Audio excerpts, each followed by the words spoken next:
sports nutrition.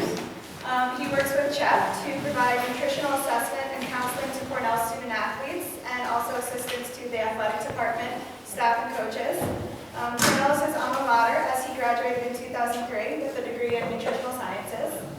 And he was a two-time All-America wrestler, ending his career ranked second all-time in school history in wins. And he was a three-time All-Ivy selection and went on to compete in the 2004 Olympic trials. Yeah. And then he finished third at the Olympic trials before serving as assistant coach for Cornell's varsity team. So he's a registered dietitian and certified strength and conditioning specialist with a Master's of Science from Ithaca College in exercise physiology. And he's here tonight to discuss how to effectively fuel your academic, extracurricular, and physical activities. So here's the That was a nice intro. Yeah, so I wear a lot of hats and all of the different roles that I have related to nutrition, performance nutrition, is really what it's all about. And it's about identifying what your personal needs are and then feeding yourself in an effective way to do that. No matter what role I'm engaged in, no matter who I'm talking to, I utilize the same fundamentals. And so when I talk about performance fundamentals with my athletes, these are the fundamentals that I talk about. And everything's about fundamentals and then adapting good fundamentals to your individual needs. When I talk about wellness fundamentals, and this is, performance fundamentals, and if you're a competitive athlete, if you're training for something, I work with a lot of really high-level athletes here at Cornell and elsewhere, and really we're talking about performance nutrition.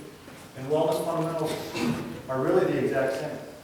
The fundamentals don't change. It's about applying it to yourself and to your unique needs. Each athlete is unique, each student is unique, each person is unique. And that's really what we're trying to do. This presentation is an adaptation, actually, of one that I give to student athletes for life after sport, transition to life without sport, which is really, really tough for a lot of people. And so I've adapted it a number of times to unique crowds, and I think today will be a really good fit for the message that I'm trying to present in terms of fundamentals of balance and what we're trying to get to. So we're going to go through these fundamentals through the course of this talk. That's really what we're going to do is work through that. Everything starts with purpose. Any of you guys nutrition students? I know a couple of us in the chat. It's cool. It brings me back. It's been a while since '03. But purpose is really what it's all about. I remember actually when I was an undergrad, when I was a freshman, and I pretty much decided I was going to be a nutrition science major.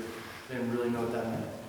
But I go home for Thanksgiving or Christmas or one of the holidays, and my uncle's like, "Hey, is this food good for me?" And it clicked pretty early on that, like, I don't know why you're eating. Are you training for a marathon? Did you just have a double bypass? There's so many different things that might be going on for somebody that to select one food and determine is that good for you? Well, there's a lot of different factors that we got to look at in order to distinguish how a food integrates within your health. What purpose might we have? So what reason might you guys have to eat a certain way? What might be a good reason to eat well? Energy. Yeah, food is energy. That's the most fundamental thing. It's a bunch of chemicals bonded together that have energy within those bonds. We break them apart, we get energy. So food is energy, absolutely. What else?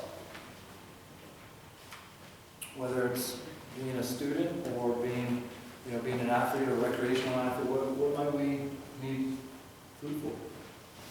It's more than energy, right? Health, yeah, function. Yeah. Usually when I talk to athletes, that's like the last thing that gets mentioned because they really don't give a crap about health. They just want to win. And health is very secondary. When I meet with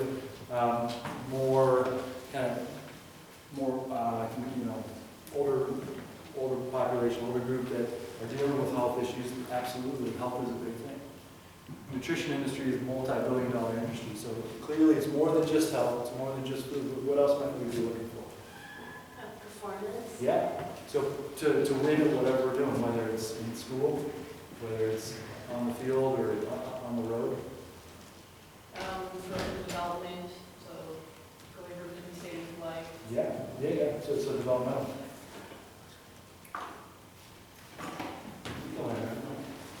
So these are some of the ones that I like to think about. These are some that are pretty common. Right? Physical energy, mental energy, and there's a difference there, right? Stamina, with studying, with test taking, with all these things. Mental energy is really important. Training and recovery, if we're going to be physically active and competing in some way. Injury reduction, immune system. Aesthetics is, clearly something that's pretty important in our society. Health and longevity. And then there's countless other personalizations. Countless other personalizations that can go there. And we're going to really focus on this because really the rest can't fit in here. Especially if we're not competitive athletes, the rest of these can't fit within that. Especially in my role in the CHUP program where I work with disordered eating and eating disorders. So much gets lost from the fundamentals, and we're really trying to tie it back to that. So fundamental number 2 is eating good food. Easier said than done, right? We talked about that multi-billion-dollar food industry that's trying to really tell you what's good food, and they have people like this telling you what good food is. And there was research done last year. You guys hear about that? You've seen it in any of your classes. 50% of what he promotes as good is like totally false. 50%. So it's like a coin flip between all those products, which is pretty impressive to have that much bullshit in one show. Right? So the way that I like to think about food is a little simpler than the quick fix. Right? The quick fix, it doesn't work. Food doesn't work like that. One nutrient, one food won't solve all your problems. But as we know, food, especially good wholesome whole foods, fruits and vegetables, think about our plant sources specifically, they get their energy from the sun. They harvest the sun's natural energy, photons, photosynthesis. You guys know better than I do. But the sun is also very damaging, right? We just got back from spring break, we got a sunburn, right? The sun causes damage, causes cellular damage. And not only on us, but on plants, on animals, everything, because UV light is damaging.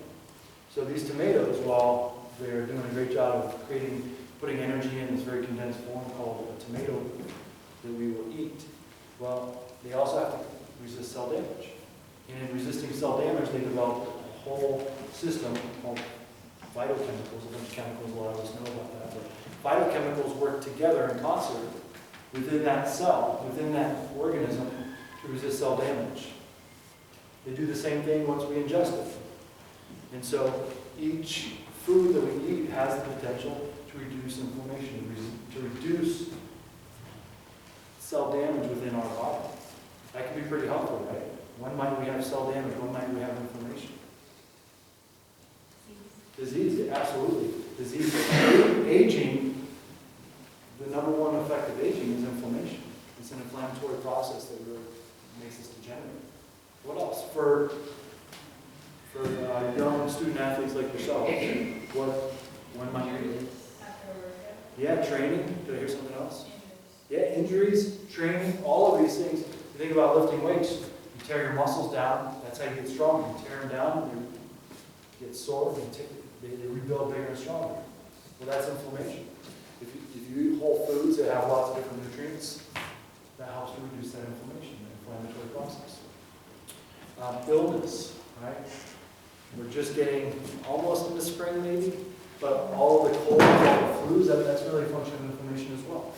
And so have we heard of color you play or eat the rainbow? That's because a lot of the foods, a lot of the colors are actually, the pigments are the nutrients. You think about carrots, beta carotene is the thing that makes carrots orange. It's also good vitamin.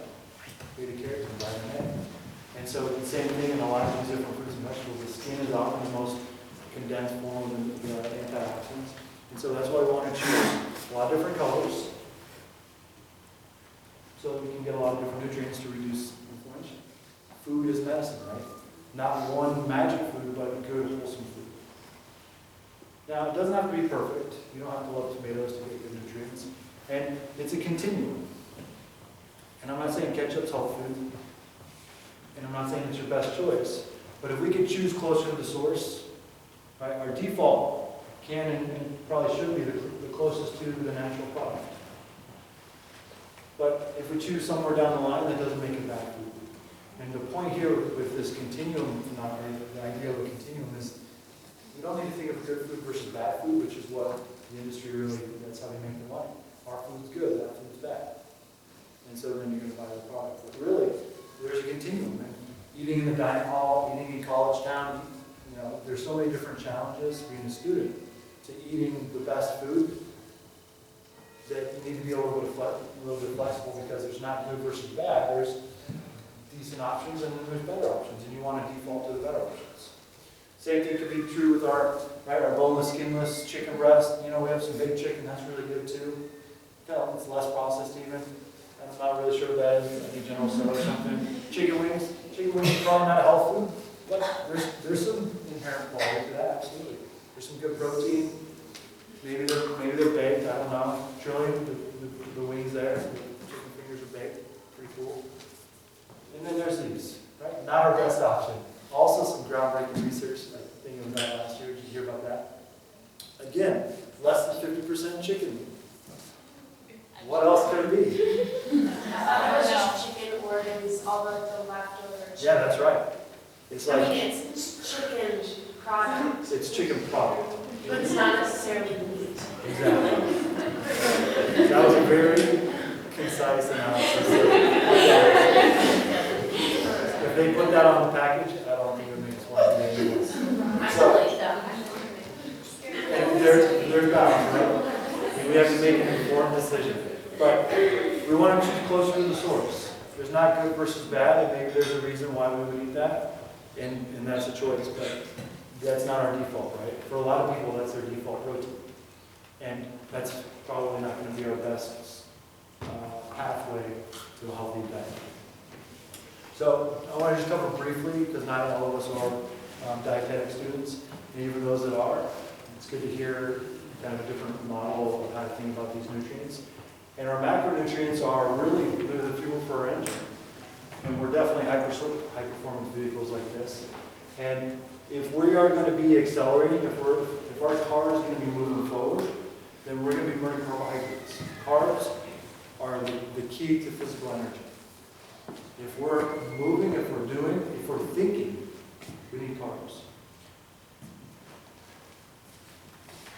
Fat, we mobilize, we burn fat when we're just idle. You guys are idle right now. You're just chilling out, right? So over time, and it takes 30 to 60 minutes to really increase it. But if you're idling for a while, your use of carbohydrates go down and your use of fat goes up. It's just how your body works. Also, if you're doing a physical activity that you can do for hours and hours, so more than a marathon, think about, more than 2 or 3 hours, ultra marathon type activity, you're going to be burning more fat. If you're going to be going at that intensity. So you're going to be burning fat if you're going real slow and long, or if you're just chilling at the end. But don't you only burn fat when you don't have any more sugar in your blood? Not almost. So that's tricky, but a nice segue. When do we burn protein? Hint. When you no longer have carbs. And what does that look like? Oh, it looks like I stole that slide out. But when you burn protein, when you run out of carbs, or you're going too intensely to burn fat. So that's not a good sign. That's essentially called hitting the wall in marathoning, called bonking, where you run out of carbs, or you're going too intensely to burn fat. You can only burn fat at a very low intensity. So if there was like a fire and we all had to run out, we would instantly start burning carbs. But if you didn't have any, then you would poop out really quickly. And so protein we do not burn very well at all. Which is going to be important here as we talk about the macronutrients. So, again, carbohydrates are our best physical energy source. They're also, especially as we're talking about wellness and as we're talking about fueling your academic and your career performance, they're really critical to your brain function. And we'll talk about that in a little bit too. Mental health is a really it's intricately linked to your nutrition. And this is something that most people really don't have the perspective of. And I heard Tim talk about NS1150 and how sometimes there's not a lot of perspective with some of the information that's given out. Because a lot of very low carb diets, a lot of diets that have some very quick responses. So Atkins diet, paleo diet, a lot of the really very low carb diets, they're very effective at making you lose weight. It's pretty well demonstrated that if you go on these incredibly low carb diets, you'll lose some weight. Most of it's glycogen right off the bat, which is nothing but energy that we burn.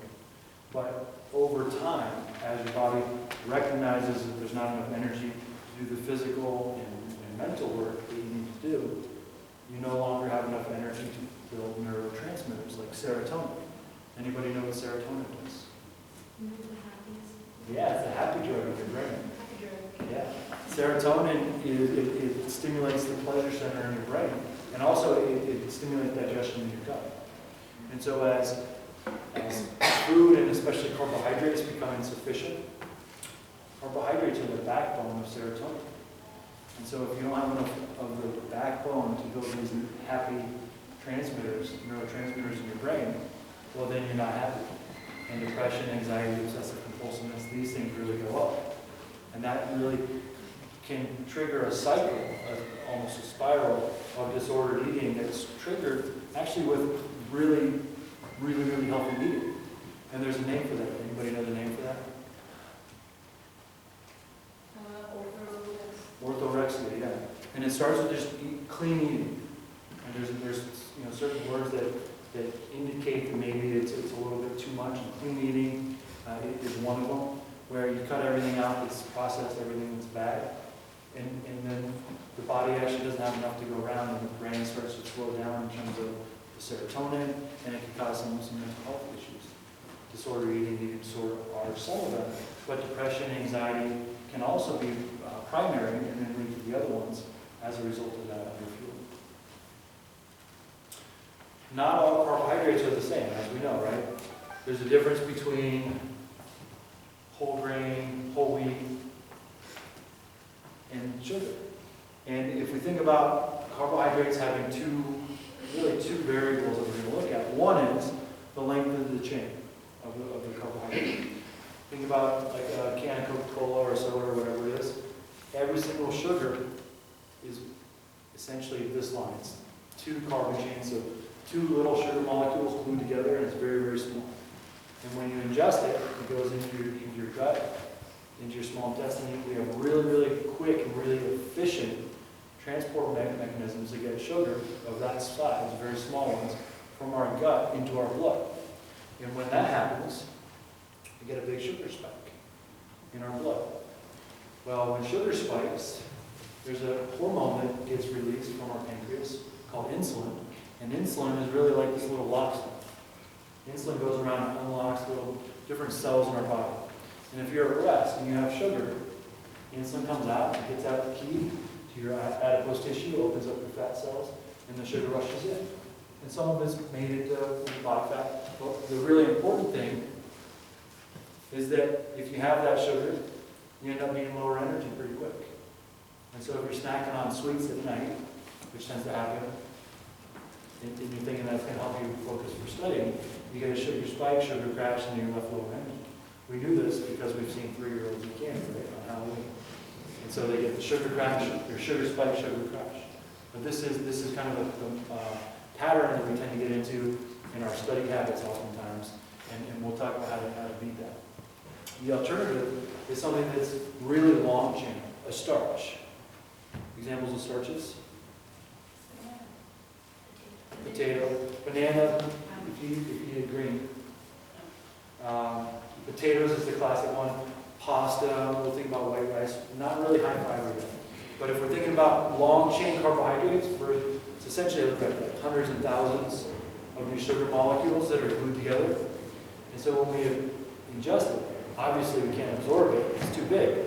So we have enzymes in our gut that snip it. They're like little scissors that chop it up into pieces.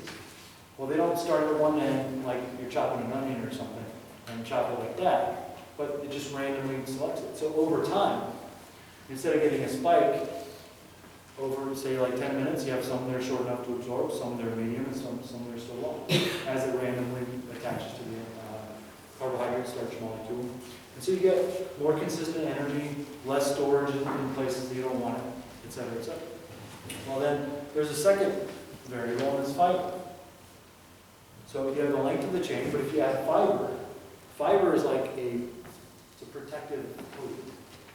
And so you need different enzymes to peel back that protective coating for the scissor enzymes to cut it. And so what ends up happening is you delay it even further. And that's when you get a really nice, slow, steady, long-lasting energy source. So those are the two variables that we think about. We think about the length of the chain and how much fiber you have. Different carb sources, and these are starch sources. These are pretty accessible. They tend to be pretty accessible, especially for convenience eating. And celiac and gluten intolerance is something that we're certainly becoming more and more aware of.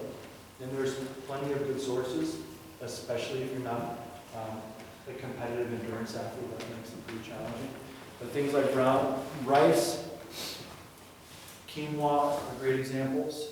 There's a lot of good gluten-free pastas that are corn or quinoa based, generally speaking. Popcorn's a whole grain. We can visualize that because it's got the fiber on the outside. You heat it up, it pops.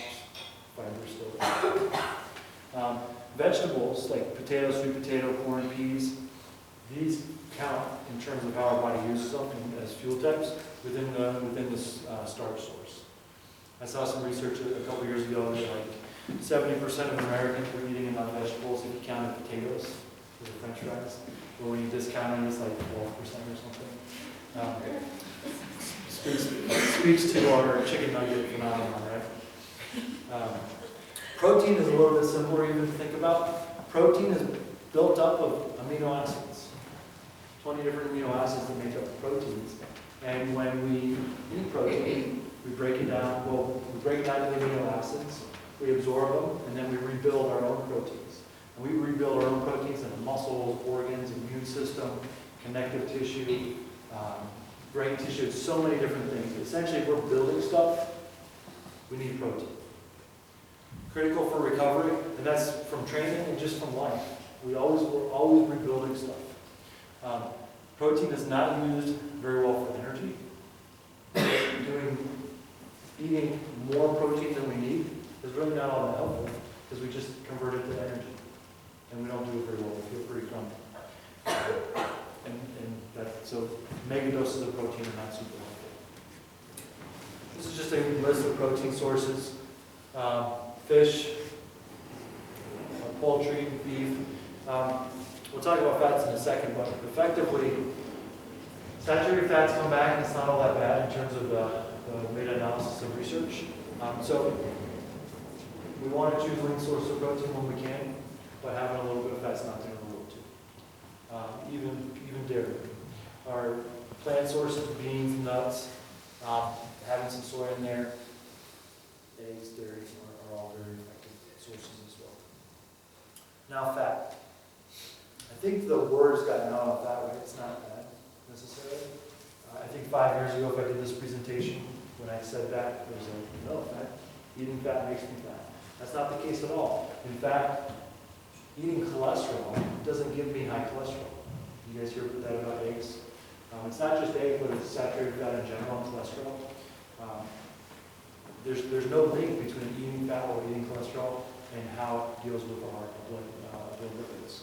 So eating fat does not make us fat, but it does impact the inflammation.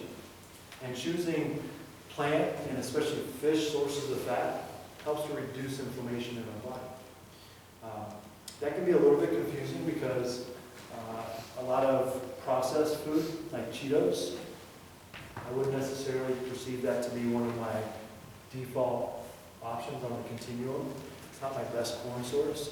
But at the same time, on the nutrition label, I wish I would have put this up, but it's got like 7 or 8 grams of unsaturated fat. Well, the processing of that fat actually increases the inflammation, increases the omega-6. We're thinking about omega-6 to omega-3, when omega-6 is really high, inflammation gets jumped up. And so we want to be thinking about more omega-3s, which is really our natural, unprocessed plant sources. So oils like olive oil, coconut oils has been, it looks like it's on the positive side of things. But you don't want to put all your eggs in one basket, so to speak, into one food, because science moves. Science is, they're going to find different impacts of different foods.